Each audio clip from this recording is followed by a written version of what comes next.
not really the brown girls from Jersey City who save the world. That's a fantasy too.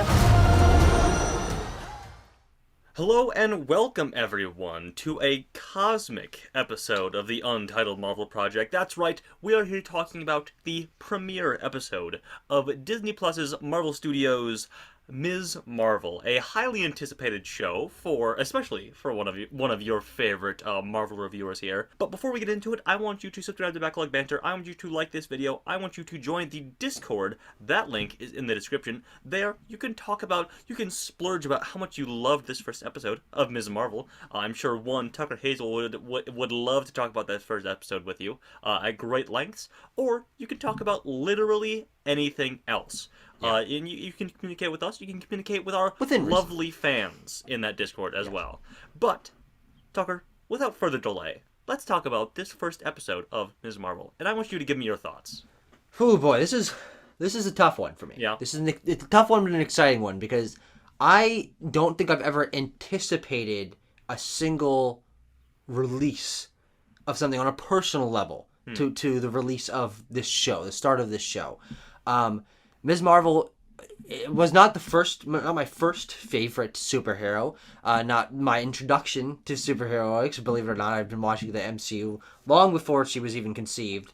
Not in the characters biology. No. But on a personal level, Ms. Marvel was the character that got me back into comics, into the really strong way that I was in 2018 and 2019 especially. And I always thought that it'd be very exciting to see a live-action version of one of my favorite characters of all time. I remember where I was when they announced this show. I was standing in our first dorm room, our first college dorm room. We had just moved in. It was like 2 days before we started college. And I lost my shit. 'Cause I'm like, I can't believe this is happening. Phase 4 is unreal. And Phase 4 has been unreal. It's been a lot of movies that initially would have thought were impossible. And this surprised me. This first episode, and presumably, forward-thinking the rest of the show, surprised me by how natural it feels. It just feels like this is the MCU, this is part of the MCU, go have fun. And this first episode is so low stakes, it is so personal, and it is so fresh. I think this is one of the freshest feeling MCU projects we've gotten, especially compared to some of the other Disney Plus stories, which have to this point leaned almost entirely on pre-established stories on these characters. But what we're shown here in this first episode and throughout the course of the story is just Kamala's corner of the MCU. Jersey City, the Circle Q, her friend group, her family. And that personalization all around Kamala Khan's personality and supporting cast is just, I think this is my favorite start to any series that we've had so far. I think there's so much potential here, and this first episode leaves such a good taste in my mouth. Tucker, as someone who had the Ms. Marvel show hyped up for them quite a bit by a huge fan of the character, I was maybe the tiniest little bit apprehensive. I was like, is it gonna live up to all this hype that's been built up? And I think it does. This first episode of Ms. Marvel is really, really great. It is fun and fresh and all the things you said, Tucker. You really nailed home all the compliments I had to give to this film, in generalities, of course. But yeah, like you're talking about, like Kamala and Bruno and her family and these locations in Jersey City and Avenger Con. I think an issue with other first episodes of Marvel shows has been like the things we are seeing are clear setups that are going to be, we got the MacGuffin, we got the villain, yada yada yada and so forth. Yeah. They feel like, okay, we're going through the basics. This is what we're gonna have for the rest of the series. Where in this, it feels, you're right, much more personal, much less like we are setting up a plot line here and a B plot here and so on and so forth. It feels like this is like a TV sitcom. Of course, that does come with some things like the teens in this very much talk like sitcom teens, but in the same way, they're very lovable. I love spending time with Kamala and Bruno and the fun little relationship that they have, and then the family dynamic that Kamala has at her house, which is equal parts comedic and dramatic in a lot of ways. And seeing her just nerd out about Avengers stuff is super, super fun. She has a YouTube channel. She just like She us just for like real. absolutely, absolutely. Yeah, maybe that maybe we are a little biased in that sense, but I think Iman Vellani is just really fantastic in this first episode in being so charming and likable and dorky, but also like relatable and stuff like that. It's really really fun. Yeah, I think that it being so small scale and personal is why this first episode works so much. You're right; it feels like it's lacking what we're used to, but I think that's absolutely to its strength because this is a like 45-minute episode and it is so cohesive. If you get introduced to everything you need to know, it feels like a full week in the life of this character and. Because I felt it was super well paced, I felt like I got to know everything that I needed, and I'm very excited to see where we go next. I mean, we've seen almost everything from the trailers in this first episode, which is to be expected. We got that with Moon Knight and Hawkeye and things like that. Outside of a few key moments, her like in her full costume, of course, we haven't seen that yet. But she got the bracelet. She experienced her powers for the first time, and we saw AvengerCon.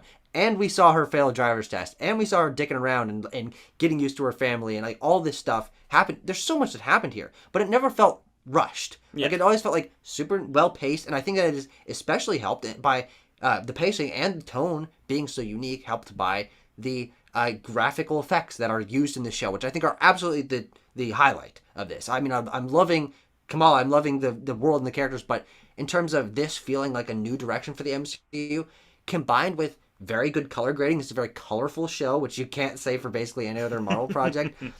That is only enhanced by having just doodles everywhere. There's two sequences that stand out to me, and I want to hear your thoughts on them. Number one is when she and Bruno are riding their bikes in this awesome long shot across Jersey City, and they're talking about potential spins on the Captain Marvel cosplay. Yes. Doctor Strange Captain Marvel, Iron Marvel, Black Panther Captain Marvel, Zombie, Princess, whatever, and all these doodles come up and they're like graffiti on the walls and they're doing all these animations. And of course, I think the real highlight for me is this text conversation between Kamala and Bruno that is showcased through in-universe things like neon lights and it pops up on like the street. sidewalk and Yeah, stuff. yeah. So cool, so Yes. cool. It's kinetic is what it is, and that's why even though we are moving through Kamala's life at sort of a breakneck pace, it doesn't feel like we are rushing because of the kinetic sort of way that the filmmaking, or I guess the TV making is happening here, because we have those sort of like graphical visual flares and stuff like that. We have some really interesting camera work here. The camera is moving around a lot. And I dig it. We're flipping upside down with Kamala as she watches TV. We are like doing a steady cam shot of like the hand of a clock swinging around and stuff like that. We are we're doing a split screen and swinging the camera into making a person or two people's face a half of a face and a half of a face. It's really cool, just visual flair stuff like that carries you through and makes you feel the kinetic energy of Kamala's hectic life.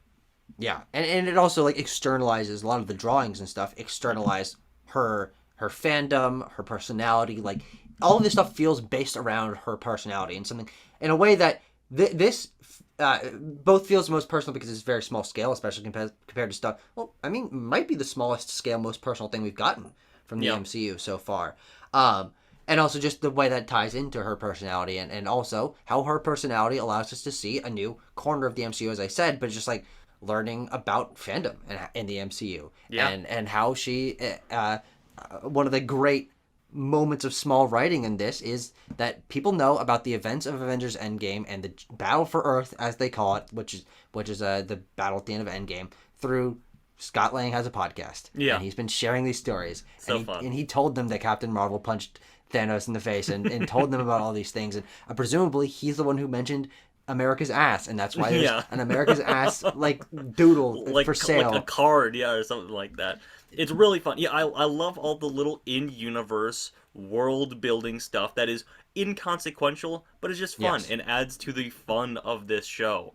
I also love the needle drops in this. It is like, sort of 2010s sort of pop music, and that is, fits with the world of the film with Kamala as a character, so I'm in for that as well. That's just another good thing to pile on to this first episode of Ms. Marvel.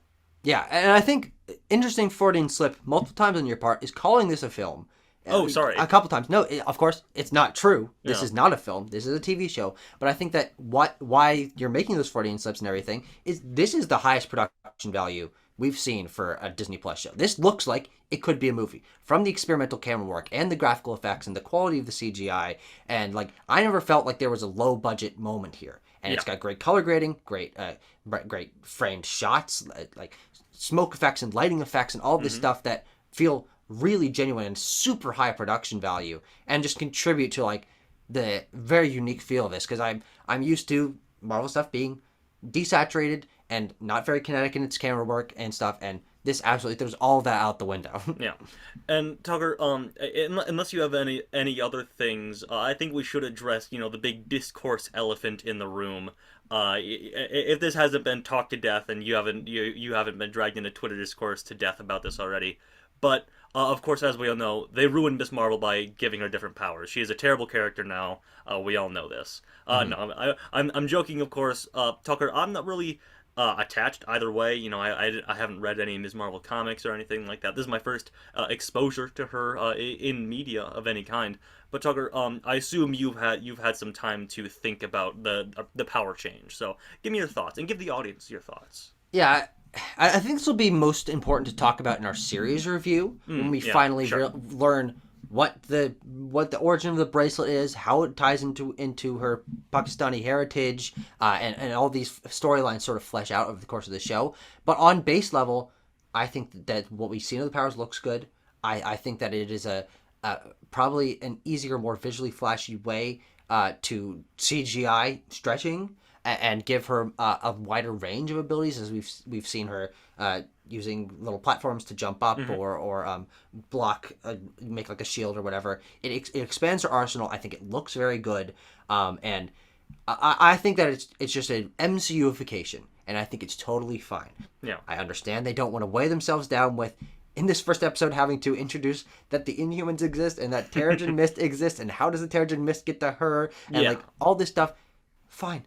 Just, I'm glad that they're not weighing themselves down with this, but that is really the only element of this that doesn't feel pulled directly from the comics. As someone very, very attached to the comics and very experienced with reading her storylines, every element of this feels like they've ripped it out of the comic page in terms of its spirit and its tone and all the characters looking and sounding and feeling exactly like they are. And I also think they have a reverence for the comics, which we don't really feel in many of the other MCU projects. It feels like this is the film version of this, but the way that they are, I don't know if you watched the credits, I did, but the animation of the credits is iconic Miss Marvel comic book covers and panels put as street paint on the streets and on the walls and stuff, and throughout we also see like the same kinds of drawings and Sloth Baby, which is a character that she has in her comics and stuff. Like, there's a reverence of pulling things directly from the comics that we never get with MCU projects, and I think that also makes it feel very unique.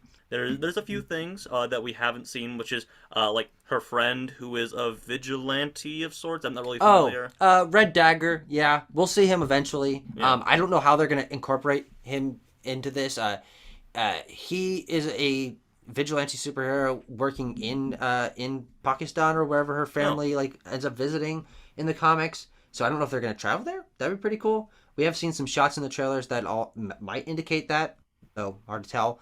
I do want to commend this series so far, obviously, for the way that it's representing Pakistani heritage and Muslims and all of that, and like it feels very natural in terms of them using the Arabic words in their conversations, and her brother Amir, who I think is a great actor. His beard is so fucking luscious, and her parents they're so funny. I love their dynamic, but the way that they're like lightly, so far as we've seen so far, tied into their religion and their heritage and stuff, and that conflict within Kamala, of course, core to her in the comics, but I think they're really playing into it here, which makes it feel very different. And we're seeing her go shopping at places that aren't just American stores, and she's getting like falafel and stuff for her meals. Like, it does feel very unique in that regard. Yeah. Just a lot of cool character stuff like that, character building stuff is really, really great. So I should also say that we are not doing our typical premiere mid-season series review. We're just cutting it down to just the premiere episode, the video you're watching right now. Thanks for watching, by the way, and our series review, on which we'll be joined by the illustrious Abram Buhner in person. We will be putting this on our MCU ranking, and based on this first episode, it's gonna place quite highly if it keeps up this quality. Fingers crossed, of course. I hope. There's I hope always the possibility that it gets bogged down with a villain that doesn't make a lot of sense, or a MacGuffin, or it ends with a Sky Laser, and we're like, God damn it. But I do think that there's a chance that they recognize that this show is strong and creative and unique because of its small scale and its personalness to Kamala, and I hope they keep it contained. I hope each episode is mostly just her dealing with learning to be a superhero. I feel like this will be the most comprehensive origin story we've seen. These stories have not been told in the way that feels like accurate to a first run of a comic book in a long time. And I'm very excited to like watch her get acquainted with having superpowers and make her own suit and deal with having a secret identity, which we've almost never seen in the MCU. Like, it feels like a fresh start for the MCU in terms of we have the legacy of these characters and these heroes and these icons and these moments that are influencing the culture of the MCU, but now Kamala is the core of all that. She's experiencing this, and we're experiencing it along with her. Yeah, I agree. Very excited to keep up with the show. Thank you for watching, everyone. We'll see you next time.